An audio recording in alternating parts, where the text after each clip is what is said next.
السلام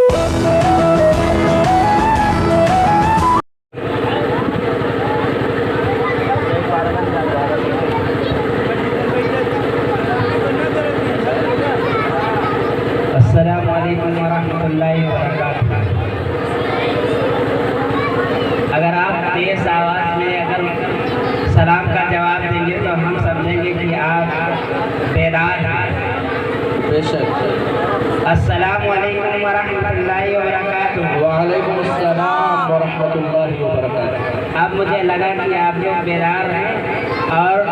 نعت شریف کے ساتھ ساتھ میں آپ کچھ جو ہے کلمات جسے بیانات یا نصیحت کے نام سے جانے جاتے ہیں وہ بھی سننا چاہتے ہیں۔ بسم اللہ الرحمن الرحیم۔ الحمدللہ وکفیٰ والسلام علی عبدہ خیر الکلام۔ قال اللہ تبارک و تعالی اعوذ باللہ من الشیطان الرجیم بسم اللہ الرحمن الرحیم والتین والزیتون وطور سینین وهذا البلد الامین لقد خلقنا الانسان فی احسن تقویم۔ قال النبی صلی اللہ علیہ وسلم اسمع لک اسمع، وقال النبی صلی اللہ علیہ وسلم العلم نور، او کما قال علیہ الصلوۃ والسلام۔ میرے محترم دوستوں اور سامعین حضرات، ہم نے ابھی آپ کے سامنے ایک آیت کریمہ پڑھی ہے اور جناب محمد رسول اللہ صلی اللہ علیہ وسلم کی دو حدیثیں آپ کے سامنے تلاوت فرمائی ہے، جس میں اللہ تبارک و تعالیٰ یہی کہنا چاہتا ہے ہم تمام مومنوں سے اور تمام انسانوں سے کہ اے انسانوں تم سمجھ لو کہ اللہ تبارک و تعالیٰ نے تمہیں بہت ہی خوبصورت ڈھانچے میں بنا کر بھیجا ہے۔ اس دنیا دار فانی میں تمہیں ایک ایسا ڈھانچہ، ایک ایسی شکل عطا فرمائی جس سے ایک انسان دیکھ کر ایک انسان سے محبت ہو جاتی ہے، ایک انسان دیکھ کر اس سے دوستی کرنے کا من کرتا ہے، ایک انسان دیکھ کر دوسرے انسان کو یہ چاہتا ہے کہ ہمارے یہ کام آئے گا۔ اللہ تبارک و تعالیٰ نے وہ انسان بنا کر اس دنیا میں ہم سب کو بھیجا۔ اب ہم سب اس بات کو دیکھیں اور اس بات کو سوچیں کہ اللہ تبارک و تعالیٰ نے ہمیں یہ بنا تو دیا انسان، اور ایسے نبی پاک صلی اللہ علیہ وسلم کے امت میں پیدا فرما دیا جس میں لوگ جو ہے امتی ہونے کا فخر کرتے تھے، امتی ہونے کا دعویٰ کرتے تھے،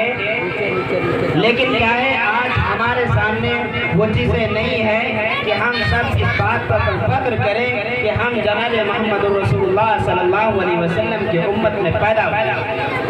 میرے محترم دوستوں، میں بیچ میں ایک بات بتا دوں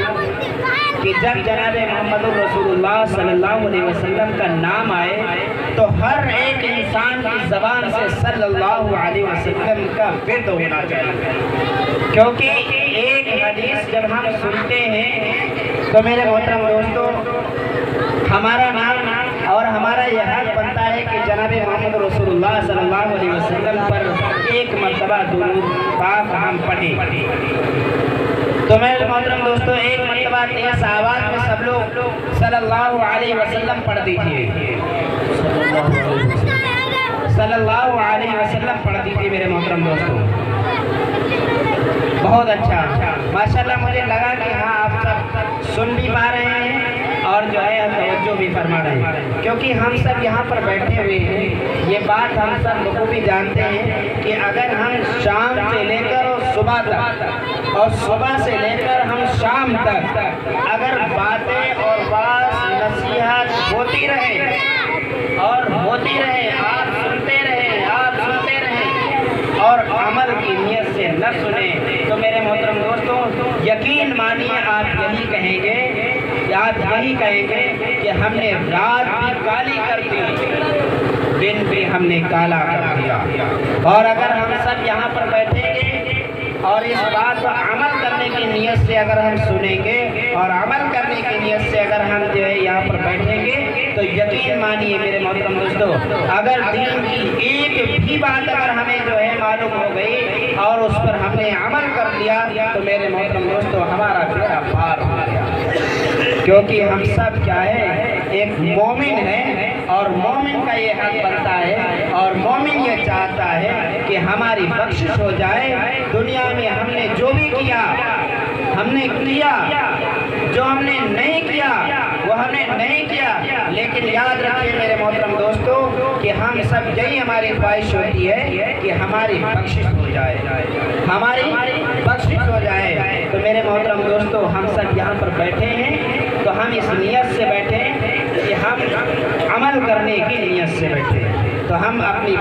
پرانی جو پچھلی بات پر چلتے ہیں میرے محترم دوستو کہ اللہ تبارک و تعالیٰ نے ہم سب کو ایک انسان بنایا ہے اور انسان کا حق یہ ہے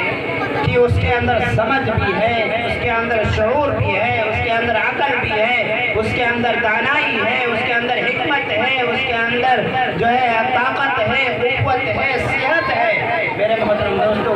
لیکن کیا ہے وہ اچھی اور بری ایک باتوں کی تمیز کر سکتا ہے۔ جب ہم سورہ فاتحہ پڑھتے ہیں، جب ہم سورہ فاتحہ پڑھتے ہیں نماز کے اندر تو اللہ تبارک و تعالیٰ فرماتا ہے اہدنا الصراط المستقیم۔ اس کا مطلب یہ ہے میرے محترم دوستو ہم دنیا میں آئے ہیں اور دنیا میں آ کر ہم نے یہ دیکھا ہے کہ اس دنیا کے اندر ہمارے سامنے دو راستے ہیں، اہدنا الصراط المستقیم۔ اس کا مطلب ہے کہ اس کا کہنے کا مطلب یہ ہے کہ اللہ تبارک و تعالیٰ ہم کو سیدھا راستہ عطا فرما۔ پڑھنے والا یہ بار بار کہتا ہے باری تعالیٰ، اے ہمارے پروردگار، اے ہمارے مالک، ہمارے خالق، ہمارے رازق، ہمیں سیدھا راستہ عطا فرما۔ اس سے ہمیں یہ معلوم ہوتا ہے کہ ہمارے سامنے دو راستے ہیں، ایک اچھائی کا اور ایک برائی کا، ایک اچھائی کا اور ایک برائی کا۔ جب ہم ان دو راستوں کو دیکھتے ہیں اور دو راستوں پر ہم چلتے ہیں تو آپ یہ ہمیں بتائیے کہ کوئی انسان مثال کے طور پر تمبور جا رہا ہو یا لکھنؤ جا رہا ہو یا دلی جا رہا ہو، لیکن یاد رکھیے میرے محترم دوستو سیدھے راستے پر پہنچے گا وہ انسان اپنی منزل تک یا دوسرے راستے پر ٹیڑھے راستے پر پہنچے گا، جس کا کوئی وجود نہ ہو، جس کا کوئی پتہ نشان نہ ہو، جس کا کوئی راستے کا جو ہے منزل نہ ہو، جس راستے کی کوئی منزل نہ ہو، تو یاد رکھے کہ وہ کیا آپ کی منزل تک پہنچا سکتا ہے؟ آپ کو کبھی وہ منزل تک نہیں پہنچا سکتا۔ تو میرے محترم دوستو اس دنیا میں ہم سب آئے ہیں، ہمارے سامنے دو راستے،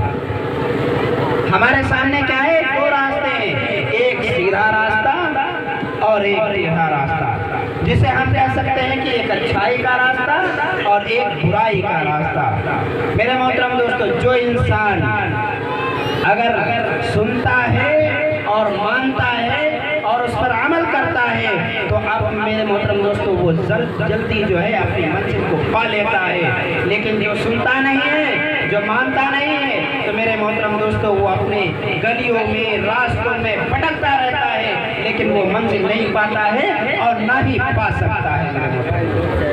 اسی لیے ہم نے ابھی آپ کے سامنے ایک حدیث تلاوت فرمائی کہ اسمع لک اسمع، سنو تمہاری سنی جائے گی، مانو تمہاری مانی جائے گی، لیکن من کان للہ کان اللہ لہ، کہ اگر تم اللہ کے ہو جاؤ گے اللہ تمہارا ہو جائے گا، اگر تم اللہ کی بات پر عمل کرو گے تو میرے محترم دوستو اللہ تمہاری ہر پکار پر سنے گا، اللہ ہر پکار پر تمہیں لبیک کہے گا، اللہ ہر پکار کے سوال پر جو ہے سوال کا پورا کرے گا، آپ کی ہر بات پر آپ کہے گا کہ اس بندے کو عطا فرما دے۔ لیکن آج ہمارا میرے محترم دوستو حال یہ ہو چکا ہے کہ ہم نمازیں بھی پڑھتے ہیں، روزے بھی رکھتے ہیں، تلاوت بھی کرتے ہیں، لیکن اور سیدھے راستے پر بھی کبھی کبھی چل لیتے ہیں۔ اب آپ یہ بتائیے کہ ہم نمازیں بھی پڑھ رہے ہیں، روزے بھی رکھ رہے ہیں، اور صدقات بھی ادا کر رہے ہیں، زکوٰۃ بھی ادا کر رہے ہیں، اور کیا ہے خیر کے کام ہم سے ہو رہے ہیں، لیکن ہماری باتوں پر، ہمارے عمل پر، ہماری نمازوں میں، ہماری جو تلاوت میں اخلاص کیوں نہیں ہے؟ اخلاص کیوں نہیں ہے؟ کیونکہ ہم نے جو ہے اخلاص ہمارے لیے اس لیے نہیں ہے کیونکہ ہم نے جو ہے کبھی اخلاص کے بارے میں سنا ہی نہیں، اخلاص کے بارے میں ہمارے اندر یہ آیا ہی نہیں کہ ہم کبھی اپنی اللہ کو مان کر، اللہ کی سن کر، اللہ کی پیروی کر کر، اللہ کے حکموں پر عمل کر کر میرے محترم دوستو زندگی گزارے، اور جب ہماری زندگی میں ہو جائے گی کہ ہم اللہ کے حکموں پر اللہ کے حکموں پر عمل کرنے والے ہو جائیں گے اور اللہ کے حکموں پر تابعدار ہو جائیں گے، تو یقین مانیے میرے محترم دوستوں، یقین مانیے میرے محترم دوستوں، ہمارے سارے اعمال، ہمارے سامنے سارے حقوق، سارے ہمارے فریادیں میرے محترم دوستوں سب کی سب اللہ کے حوالے ہو جائیں گی، اور جب اللہ کے حوالے ہو جائیں گی تو یقین مانیے میرے محترم دوستوں، یقین مانیے میرے محترم دوستوں، اللہ کیا ہے ہمارے لیے غیبی مدد عطا فرما دے گا، غیبی مدد عطا فرمائے گا، اور جب ہماری غیبی مدد ہوگی تو میرے محترم دوستوں ہمارے سارے کام آسان ہو جائیں گے، ہمارے سارے کام آسان ہو جائیں گے، اور سارے کیا ہے جو حکم ہے ان پر ہم عمل کریں گے، اور جو حکم ہے ان پر ہم پوری طریقے سے توجہ فرمائیں گے، تو میرے محترم دوستوں کیا ہے اللہ ہماری باتوں کو کے اوپر ہماری لبیک کہے گا اور ہمیں ہر چیز عطا فرما دے گا۔ میرے محترم دوستوں، آج آنے اور جانے کا جو سلسلہ ہے اگر اس کو بند کر کے اور صرف تھوڑی دیر توجہ کے ساتھ سن لیں تو میرے محترم دوستوں زیادہ بہتر ہوگا، اور اگر سنیں گے اور عمل کریں گے تو ہمارے لیے بھی فائدہ ہے، اور آپ کے لیے بھی فائدہ، ہمارے بچوں کے لیے بھی فائدہ، اور ہمارے کیا ہے بڑوں کے لیے بھی فائدہ۔ تو میرے محترم دوستوں ہم نے یہ بات آپ کو بتائی کہ دیکھیے کہ ہم جب اللہ کے حوالے ہو جائیں گے تو کیا ہے اللہ ہمارے راستے کھول دے گا، اور ایسے راستے کھولے گا جو غیبی ہوں گے، جو ہماری مدد کرنے والے ہوں گے۔ آج ساری دنیا میں مسلمانوں کا حال بے بسی کا، آج ساری دنیا کا حال بے بسی کا ہے، مفلسی کا ہے، اور صرف کیوں اس میں اگر ہم کسی پارٹی کا اگر نام دیں یا کسی جو ہے کہ پارٹی کا نام دیں یا کسی نیتا کا نام دیں یا کسی جو ہے لیڈر کا نام دیں تو میرے محترم دوستو ایسا بالکل نہیں ہے، ایسا بالکل نہیں۔ ہمارے اعمال ہمیں سے بنتے ہیں اور ہمیں سے بگڑتے ہیں، ہمارے اعمال ہمیں سے بنتے ہیں اور ہمیں سے بگڑتے ہیں۔ تو یقین مانیے میرے محترم دوستو آج تمام دنیا کے مسلمانوں پر ایک بات عائد ہوتی ہے کہ ہم اللہ کے جو حکموں پر چلیں گے تو کب چلیں گے؟ جب تک ہم سیدھا راستہ نہیں پکڑیں گے، علماء کرام تک پہنچیں گے نہیں، ان سے مشورے نہیں کریں گے، ان سے جو ہے بات اپنی نہیں رکھیں گے اور اچھی تعلیم نہیں سیکھیں گے، تب تک کیا ہے میرے محترم دوستو، جب تک ہم اچھی تعلیم نہیں سیکھیں گے تب تک میرے محترم دوستو ہم کو سیدھا راستہ نہیں مل سکتا۔ آج کوئی انسان، کوئی قوم، کوئی قصبہ، کوئی ملک، کوئی شہر بغیر تعلیم کے کامیاب نہیں ہو سکتا، بغیر تعلیم کے کوئی کامیاب نہیں ہو سکتا۔ آج مسلمانوں کا حال یہ ہو چکا ہے کہ آج کا کھا لو پھر کل کا دیکھا جائے گا۔ کیا اللہ کے دربار کے اندر بھی جا کر کہو گے کہ اے اللہ آج ہمیں چھوڑ دیجئے کل کا دیکھا جائے گا؟ قبر کے اندر کیا اللہ فرمائے گا کہ اے مومنو، اللہ فرمائے کہ اے مومنو تم جو ہے دنیا میں کس طریقے سے اپنی زندگی گزارے؟ تو آپ یہ کہیں گے کہ آج جو کچھ ہے کر لو کل دیکھا جائے گا۔ کبھی میرے محترم دوستوں کی ایسا کبھی نہیں، کبھی ہو ہی نہیں سکتا، کیونکہ آج ہم نے کھا لیا کل کا دیکھا جائے گا۔ میرے محترم دوستو یہی ہماری نادانی، یہی ہماری بیوقوفی اور یہی ہماری جو ہے کم علمی میرے محترم دوستو آج ہمیں سب سے پیچھے کر دیا، پسے پش کر دیا میرے محترم، سب سے پیچھے کر دیا، ساری قوم سے ہمیں پیچھے لگا دیا۔ لیکن آج ہم ہی سب بیدار نہیں ہوئے، ہم اپنے بچوں کو بیدار نہیں کیے۔ جب ہم نے اپنے بچوں کو بیدار نہیں کیا، اپنے بچوں کو تعلیم یافتہ نہیں کیا، اپنے بچوں کو تعلیم بہتر نہیں دی، تو میرے محترم دوستو ہماری قوم پیچھے نہیں ہوگی تو کیا آگے ہوگی۔ آج عیسائیوں کے اندر تعلیم کا وہ جذبہ ہے کہ وہ اپنی کمائی سے 60% پیسے جو ہے اپنی تعلیم پر لگاتے ہیں اور 40 پیسے میں 20 پیسے اپنے خرچ کے اخراجات میں لگاتے ہیں اور 20 پیسے کے کیا ہے اور ضروریات کی چیزیں خریدتے ہیں۔ میرے محترم دوستو 60 پیسے کا مطلب کیا ہوتا ہے کہ اگر آپ نے 100 روپے کمائے تو 60 روپے تعلیم پر خرچ کر دیے۔ کیا کوئی مسلمان ایسا کرتا ہے؟ کیا کوئی مسلمان ایسا کرتا ہے؟ اگر مدرسے میں یا مسجد میں یا کوئی مکتب چل رہا ہو اور وہاں پر 10 روپے کی فیس رکھی جائے، 20 روپے کی فیس رکھی جائے، 50 روپے کی فیس رکھی جائے، تو میرے محترم دوستو اور 50 روپے میں بھی 5 بچے، 50 روپے میں بھی 5 بچے میرے محترم دوستو، اور اس کے بعد بھی 50 روپے نہیں نکل پاتے۔ آپ یہ بتائیے اس کے ہم جو قوم پسے پش چلی گئی ہے اور یہ مسلمانوں کی بے بسی ہے، تو آپ یہ تصور کر کے آپ بتائیے ہمیں کہ ہم سب ذمہ دار اس بات کے ہیں کہ نہیں ہیں؟ ہم اس بات کے ذمہ دار ہیں کہ نہیں ہیں؟ ہر ایک انسان روتا ہے کہ ہمارے پاس پیسہ ہوتا تو ہم خرچ کرتے، ہر ایک انسان کہتا ہے کہ ہمارے پاس مال و دولت ہوتی تو ہم نہیں کرتے، ہمارے پاس پیسے ہوتے تو ہم نہیں کرتے۔ لیکن میرے محترم دوستو کہا یہ جا رہا ہے، بتایا یہ جا رہا ہے کہ آپ کے پاس جتنا ہے یہ کوئی ضروری نہیں کہ آپ کروڑ پتی ہو، یہ کوئی ضروری نہیں کہ آپ لکھ پتی ہو، یہ کوئی ضروری نہیں کہ آپ مالدار ہو، زمیندار ہو، آپ کوئی بادشاہ ہو یا کوئی لیڈر ہو۔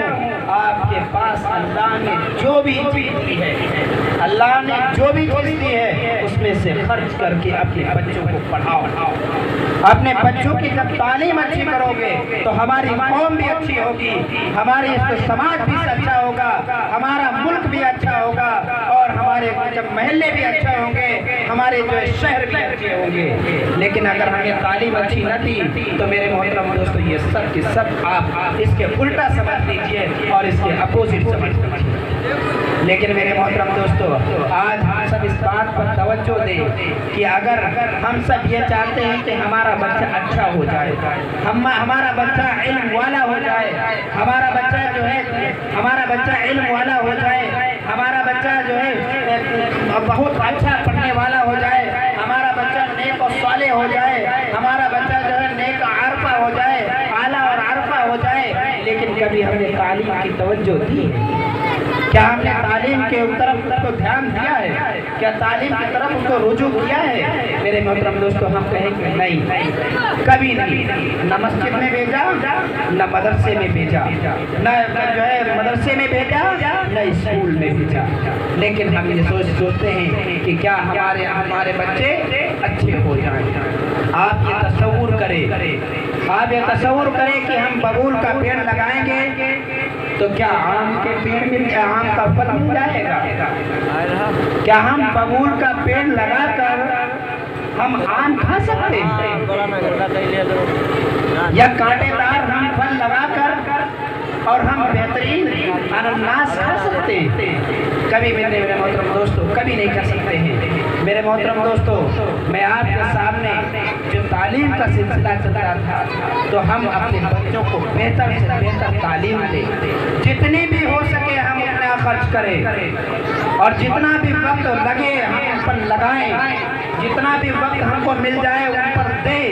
اور اچھی تعلیم کریں۔ جب اچھی تعلیم ہوگی تو میرے محترم دوستو ہمارے لیے اچھا راستہ ہوگا، کیونکہ اللہ تبارک و تعالیٰ اللہ کے نبی صلی اللہ علیہ وسلم نے فرمایا کہ العلم نور، علم روشنی ہے، ایک چراغ ہے، ایک اجالا ہے، ایک زندگی۔ آپ یہ کہہ سکتے ہیں کہ یہ علم کا علم جو ہے روشنی ہے، یہ سمجھ لیجئے کہ جس کو علم مل گیا اس کو ایک چراغ کا ایک ایسا گلدستہ مل گیا جس سے پوری دنیا میں وہ جان کر گھمائے، لیکن میرے محترم دوستو کامیاب ہو کر رہے گا۔ اور اگر علم کی روشنی نہیں ہے تو آپ ساری دنیا میں کب تک اندھیروں میں پھرو گے، کب تک اندھیروں میں چلتے رہو گے؟ جب تک ہماری یہ بیداری پیدا نہیں ہوگی، جب تک ہماری یہ جو ہے بیداری پیدا نہیں ہوگی، تب تک ہم اس بات کو سمجھ نہیں سکتے کہ ہم تعلیم پر کب تک جو ہے توجہ دیں، اور علم پر کب تک توجہ دیں، اور نماز پر جو کی توجہ دیں۔ ہم یہ سوچتے ہیں کہ ہمارا بیٹا نماز پڑھنے لگے، ہم یہ سوچتے ہیں کہ ہمارا بیٹا نماز پڑھنے لگے اور 5 وقت نماز پڑھنے لگے، اور وہ جمعے کو جاتے ہیں، وہ خود جمعے کو جاتے ہیں، لیکن کیا ہے وہ خود جمعے کو نماز پڑھنے جاتے ہیں، لیکن ان کی سوچ کیا ہے؟ ہمارا بچہ بہت بڑا نمازی ہو جائے،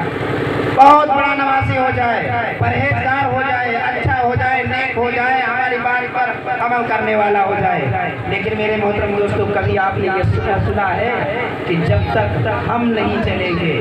یا جب تک ہم آگے بڑھیں گے نہیں، تب تک ہمارے بچے بڑھنے والے نہیں ہیں، ہمارے بچے آگے مسجدوں تک جانے والے نہیں ہیں۔ اور آج ہمارے ایمان اتنے کمزور ہو گئے ہیں، اتنے کمزور ہو گئے ہیں، اتنے کمزور ہو گئے ہیں کہ یہ ایمان مسجد تک نہیں لے جا پا رہا ہے، تو ہم کل کیا گارنٹی لے کہ وہ جنت دلا دے گا؟ کیا ہم اس پر بھروسہ کریں کہ وہ جنت دلا دے گا؟ تو میرے محترم دوستو، ہم خود بھی اس چیز پر توجہ دیں اور اپنے بچوں کو اچھی سے اچھی تعلیم دیں، اور اچھے سے اچھی تعلیم دیں، اور ان کو بہترین اچھے مدرسے میں داخل کرائیں، اور اس کے جو بچے ہماری بچیاں ہیں تو ان تک ہم اپنی بات پہنچائیں، اور ان کو مدرسے میں یا مسجد میں یا مکتب میں بھیج کر اور ان سے ان کی بھی اچھی تعلیم کرائیں۔ جب تک ہماری اچھی تعلیم ہوگی تو ہمارے لیے بہتر راستے ہوں گے، اور جب تک ہماری اچھی تعلیم نہیں ہوگی تب تک ہمارے بہتر راستے نہیں ہوں گے۔ میرے محترم دوستو، ایک بہت ہی کمزور، بے سہارا، غریب عورت کا ایک قصہ ہے کہ اس کی سوچ میاں بیوی۔ میرے محترم دوستو، اس بات کو تھوڑا سا غور سے سنیے اور سنجیدگی کے ساتھ سنیے، اور عمل کرنے کی نیت، اور ہماری عورتوں کے اندر، ہمارے سماج کی عورتوں کے اندر دین کا کتنا جذبہ ہے، دین کی کتنی جو ہے اہمیت ہے وہ سمجھتی ہیں، اور ان کے اندر کتنی وسعت ہے دل کے اندر کہ وہ دین کی کتنی اہمیت مانتی ہیں۔ تو اس بات کو اور اس واقعے کو بہت ہی سنجیدگی کے ساتھ سنیں کہ بہت ہی کمزور عورت، ان لوگوں نے میاں بیوی کے آپس میں بہت ہی جیسے بہت ہی کم وقت میں آپ کو اس بات کو بیان کروں گا، اور لیکن سنجیدگی کے ساتھ ماحول ہمیں ملنا چاہیے کہ آپ سننا چاہتے ہیں۔ اگر آپ سننا چاہتے ہیں تو انشاءاللہ ہم ضرور سنائیں گے۔ ایک مرتبہ میرے محترم دوستو بیچ میں درود شریف پڑھ لیجئے کہ اللہم صلی علی محمد وعلی آل محمد کما صلیت علی ابراہیم وعلی آل ابراہیم انک حمید مجید۔ میرے محترم دوستو، وہ عورت جو تھی وہ بہت ہی بے سہارا کمزور عورت، بہت ہی بے سہارا اور کمزور عورت تھی۔ اس کا پتی تھا بہت ہی، وہ بھی غریب تھا۔ جب ایک میاں بیوی جو تھے تو بیوی اگر غریب ہوگی تو شوہر بھی غریب، اس کا مطلب ہے پریوار، اور وہ غریبی کے عالم میں اپنی زندگی گزار رہے ہیں۔ یہاں تک کہ دونوں لوگ میاں بیوی آپس میں بیٹھے اور مشورہ کیا، اور اس وقت کی حالت میں مشورہ کیا جس وقت اس آدمی کی بیوی جو تھی وہ حمل سے حاملہ تھی۔ انہوں نے مشورہ یہ کیا کہ اگر اسے لڑکا اگر پیدا ہوا تو ہم اسے مدرسے میں داخل کرا کر اور حافظ قرآن بنائیں گے، اور اگر لڑکی ہوئی میرے محترم دوستوں تو پھر ہم مکتب میں اسے قرآن کر مختصر سے جو ہے تعلیم دیں گے۔ دونوں لوگوں میں آپس میں بات ہو گئی، اور بات دونوں لوگوں میں ہو گئی، مشورہ ہو گیا۔ اس کے بعد میرے محترم دوستوں وہ آدمی اچانک بیمار ہو گیا، اور ایسا بیمار ہوا کہ اس کے بچنے کا کوئی ارادہ، کوئی وقت نہیں تھا، اور یہاں تک کہ اسی بیماری میں اس کی موت ہو گئی۔ کی وفات ہو گئی اور وہ وفات ہو گئی تو میرے محترم دوستوں وفات ہونے کے بعد میرے محترم دوستوں اب جب وفات ہو گئی تو لیکن وہ گنہگار آدمی تھا، گنہگار بھی تھا اور جو میرے محترم دوستوں غریب بھی تھا، لیکن جب اس کا انتقال ہو گیا تو وہ شخص بہت ہی پریشان، محلے میں ایک بزرگ صاحب رہتے تھے، انہوں نے اس انسان کو خواب میں دیکھا کہ اس کے اوپر ظلم ہو رہا ہے، اور اس کو ظلم نہیں کہہ سکتے میرے محترم دوستوں، اس لیے نہیں کہہ سکتے کیونکہ میرے محترم دوستوں ہمارے اعمال ہمارے جیسے، کیونکہ آپ سے بتا دیا گیا اور دین کے اندر سکھا دیا گیا کہ جیسا ہم کریں گے ویسا ہم پائیں گے، جیسا ہم بوئیں گے ویسا ہی ہم کاٹیں گے۔ تو میرے محترم دوستو یہاں تک کہ وہ آدمی جو ہے بہت اس کے اوپر پریشان، بہت ہی اس کے اوپر جو کہہ لیجیے کہ بہت ہی پریشان اور بہت ہی اس کے اوپر عذاب ہو رہا تھا، یہاں تک کہ وہ بہت ہی پریشانی کا عالم اس کے اوپر گزر رہا تھا۔ اس انسان نے اس بزرگ نے محلے کے بزرگ نے دیکھا اور کہا کہ ٹھیک ہے۔ اس کے بعد چند دن کے بعد لگ بھگ میں کچھ لمحہ، ایک لمحہ سمجھ لیجیے کہ 2-3 مہینہ یا 5 مہینے یا سال بھی رہ سکتے ہیں، تو آپ اس میں 2-3 سال کے بعد اس بزرگ نے